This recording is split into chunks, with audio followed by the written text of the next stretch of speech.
মা ফাতেমা যখন দুনিয়া থেকে বিদায় নিল, তখন হযরত আলী পড়ে গেলেন বেকায়দায়। ধরে কোন কি কায়দায়?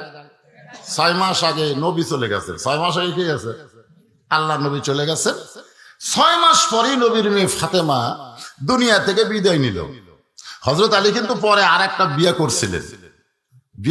সে বিয়ার ঘটনা আমি বলার উদ্দেশ্য না। আমার কথা হলো, হযরত আলী নবীর সাহাবীদের মধ্যে সবচাইতে বেশি জ্ঞানী ছিলেন।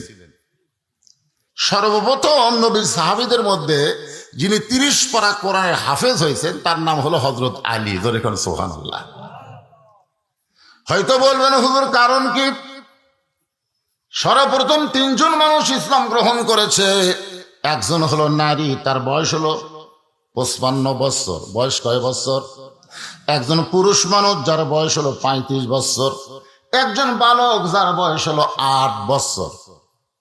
এখন আপনারা বলেন, এই মাদ্রাসায় 35 বছরের, 37 বছরের, 19 বছরের, 22 বছরের ছাত্র আর 8 বছরের ছাত্র যদি কোরআন মুখস্থ করতে চায়, আগে মুখস্থ করবি কে? কেন করবে? 8 বছরের বউ নাই, সোল নাই, টেনশন নাই, পরে একটাই খালি কোরআন। শোনার লক্ষণ না কেন? আবু বকর রাদিয়াল্লাহু যখন ইসলাম গ্রহণ করছে তখন তার বউ চলছিল। উমর ফারুক যখন ইসলাম গ্রহণ করছে তখন তার বউ ছিল। কিন্তু হযরত আলী যখন ঈমান গ্রহণ করছে তখন বউ নাই, সোল নাই। এজন্য একটাই কাম, কোরআন। কি? সব সময় কোরআন। সর্বপ্রথম 30 পারা কোরআন যিনি হেফজ করছেন তার নাম হলো হযরত আলী। আল্লাহ রাসূল তার মাথায় পাগড়ি পরানোর সময় বলেছিলেন, আনা মাদিনাতুল ইলমি ওয়া আলী বাবুহা। আমি হচ্ছে ইলমের শহর, আলী হচ্ছে তার দরওয়াজা। ধরে কোন সুবহানাল্লাহ। যখন নবীও চলে গেলেন, বিবি ফাতেমাও দুনিয়া থেকে চলে গেলেন, তখন হযরত আলী একজন সাহাবী আবু যর গিফারি, ধরে বলেন নাম কি? আবু যর গিফারির উপরে হাসান হোসেনের দায়িত্ব দিয়া তিনি দাওয়াতের কাজে বের হয়ে গেলেন।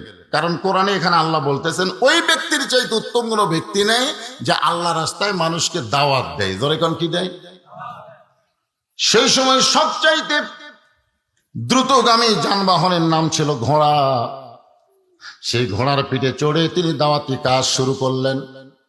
তিনি ঘোড়ার পিঠে চড়ে যখন দাওয়াতের ময়দানে যাচ্ছেন, দাওয়াতের কাজে যাচ্ছেন, যেখানে টার্গেট করেছেন ওই এলাকার দিকে রওনা দিয়েছেন। এমন সময় দেখতে পায় রাস্তার পাশে সুন্দর একটা মসজিদ গড়ে উঠছে। সুবহানাল্লাহ। সুন্দর একটা মসজিদ গড়ে উঠছে। আপনারা বলেন তো, রাস্তা দিয়ে যাওয়ার সময় কোন মসজিদ যদি আপনারা দেখেন, খুশি হন না বিরক্ত হন? তো বর্তমান সরকার তো রাস্তার ধারে ধারেই 564টা মডেল মসজিদ বানাছে। খুশি না বেজার? খুশি। খুব সুন্দর মসজিদ। আমার এলাকার কিছু যুবক ছেলে হাইস মাইক্রো ভাড়া করে ওই টাঙ্গাইলের গোপালপুরে 201 গম্বুজ মসজিদ দেখতে গেছে। একটা মসজিদ আছে বাংলাদেশে, তার গম্বুজই হলো 201টা। কয়টা?